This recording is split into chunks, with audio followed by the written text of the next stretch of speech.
సాంబశివరావు గారు మనతో పాటు ఉన్నారు. సాంబశివరావు గారు, నాకున్న ఇంకొక క్వశ్చన్ ఏంటంటే అండి, ఇప్పుడు ఐఎస్ఎస్లో ఉన్నారు, డాకింగ్ అండ్ అన్డాకింగ్ అక్కడి నుంచి టైం ఎట్లా యాక్ట్ చేస్తుందండి? రిలేటివిటీ అర్త్తో కంపేర్ చేస్తే ఐఎస్ఎస్లో టైం అంటే వాళ్ళు మనకంటే మన భూమి పైన 400 కిలోమీటర్ల దూరంలో ఉన్నటువంటి ఒక ఆల్మోస్ట్ సర్క్యులర్ ఆర్బిట్ లో ఇన్నాళ్ళు తిరిగారు. అంటే ఐఎస్ఎస్ గత 25 సంవత్సరాలుగా అదే ఆర్బిట్ లో తిరుగుతూ ఉందండి.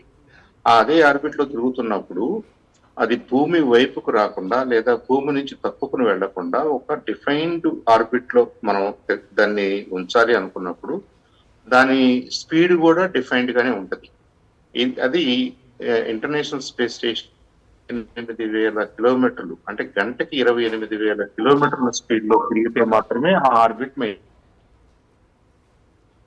చేయగలదు అనమాట. సో ఆ స్పీడ్ లో ఆ ఆర్బిట్ లో వాళ్ళు సేఫ్ అండ్ సౌండ్ గానే ఉంటారు. వాళ్ళకేం తెలియదు. ఉదాహరణకి మనం విమానం ఎక్కామనుకోండి, విమానం ఎంత స్పీడ్ లో వెళ్తుంది అనేది మనం ఫీల్ కాం, మనకంతా బాగానే ఉన్నట్టుగా ఉంటది. Same is true for them also.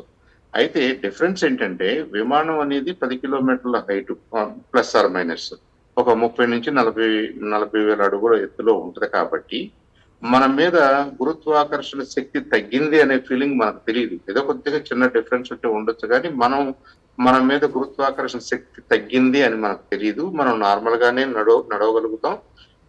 మనని భూమి తన వైపుకు లాక్కుంటుంది కాబట్టి మన బాడీ అంతా కూడా నార్మల్ గా ఉన్నట్టుగానే ఉంటుంది. అయితే ఇంటర్నేషనల్ స్పేస్ స్టేషన్కి వచ్చేసరికి 400 కిలోమీటర్ల దూరంగా మీరు ఉన్నారు కాబట్టి భూమి ఆకర్షణ శక్తి దాదాపుగా ఉండదు. మైక్రో గ్రావిటీ అది జీరో గ్రావిటీ అనుకుందాం డిస్కషన్ కోసం. ఇది లేనప్పుడు ఏమవుతుందంటే మనకి మనం నేల మీద నిలబడ్డాము లేదా కూర్చున్నాము అనే ఫీలింగ్ ఇంకా ఉండదు. మనం కూడా ఫ్లోట్ అవుతుంటాం, తేలిపోతూ ఉంటాం.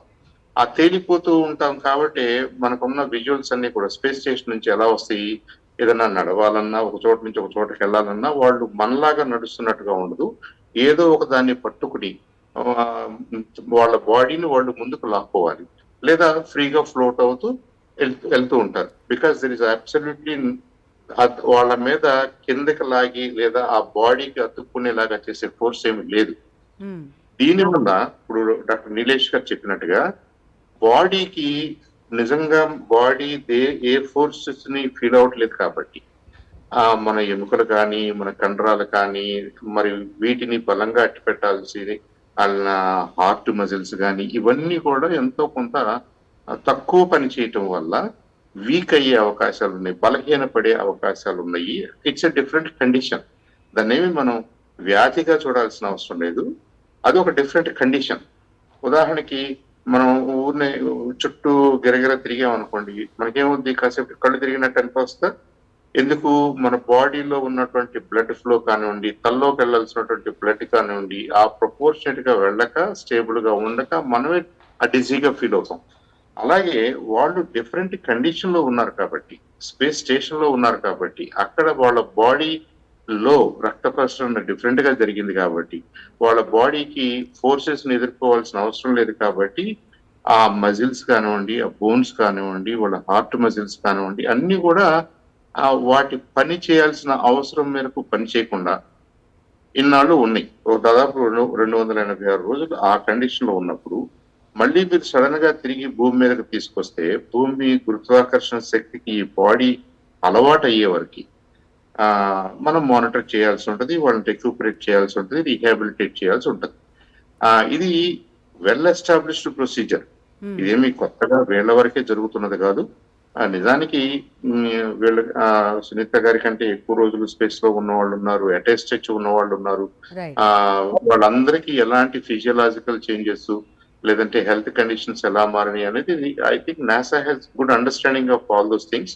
హౌఎవర్ ప్రతి ఇండివిజువల్ డిఫరెంట్ కాబట్టి, every case is also different కాబట్టి డెఫినెట్ గా వీళ్ళ నలుగురిని ఇండివిజువల్ కేసెస్ గా ట్రీట్ చేస్తూ వాళ్ళని మానిటర్ చేస్తూ 2 వారాల 3 వారాల 4 వారాల whatever time it takes వాళ్ళ normal to perform on earth మన కండిషన్స్ లో అంతా everything they can take care of themselves అనేదాకా they will monitor.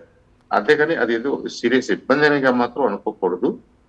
It's a known fact. ఇది అందరికీ ఎక్స్పీరియన్స్ అయ్యేదే.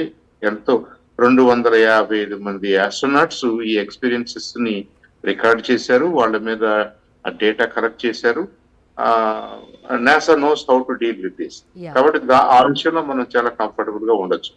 మన వరి అంతా కూడా తిరుగు ప్రయాణంలో రీఎంట్రీ టైం తర్వాత స్పేస్ ఎక్స్ వాళ్ళ మాడ్యూల్ ఈ డ్రాగన్ ఏదైతే ఉందో అనుకున్న చోట అనుకున్న విధంగా స్ప్లాష్ కాగలదా, ల్యాండ్ కాగలదా, ల్యాండ్ అయ్యే టైంలో కానీ ల్యాండ్ అయిన తర్వాత కానీ ఏదైనా చిన్న చిన్న ఇబ్బందులు ఏమన్నా వచ్చినట్టయితే దాని గురించి వరి అయ్యామే కానీ అవేమీ లేకుండా 100% వాళ్ళు ఎలా డిజైన్ చేశారో, ఎలా ఎక్స్పెక్ట్ చేశారో, ఎలా నావిగేట్ చేశారో అలాగే జరిగింది. కాబట్టి ఐ థింక్ దాన్ని అందుకనే మనం గ్రాండ్ సక్సెస్ గా అభివర్ణిస్తున్నాం. రైట్ అండి.